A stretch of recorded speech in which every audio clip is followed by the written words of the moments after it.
তুমি বলে দাও খোদা, আমি এখন কি করবো? আমার চাষি কি উপায়? তুমি আমার চাষি তুমি বাড়িতে আছো, বলে দাও। আমার চাষি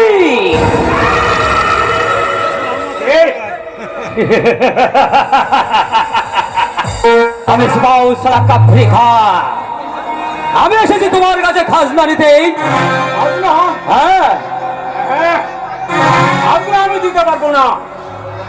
পর 3 বছর তোলা, পর 3 বছর খরা, জমিতে ফসল ফলাতে পারেনি, তাই এই রাজ্যের খবর আমি দিতে পারবো না। তোর কোনো কথাই শুনতে চাই না রহমত চাষি। আমার খাজনা চাই, তুই খাজনা দিবি কিনা বল। পারবি না? সত্যতার অমর হতে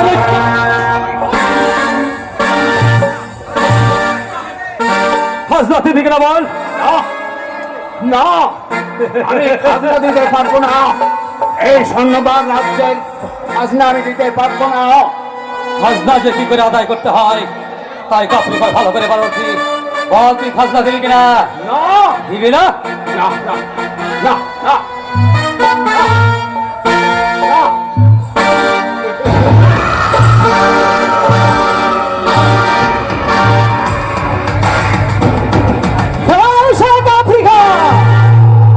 তোমার এত সাহস! তোমাকে বলা হয়েছে পূজার উপর নির্যাতন করে তার উপর খাজনা আদায় করতে? তাহলে তোর স্পর্ধায় তুমি চালক চালে খাজনা আদায় করছো। বেশ, তুমি স্থান থাক করে রইলে। আমি এখন আসি। ভয় নেই চাচা, ভয় নেই। আমি স্বর্ণগরের শাহজাদা আলী, আমি তোমার সামনে কসম খেয়ে বলে যাচ্ছি, আর কোনোদিন কোনো বেয়াদব তোমার মধ্যে চালক চালাই, সেই বেয়াদবকে আমি এমন শাস্তি দেব যে শাস্তি দেখে এই স্বর্ণগরের প্রজারা ভয়ে থরথর করে কেঁপে উঠবে।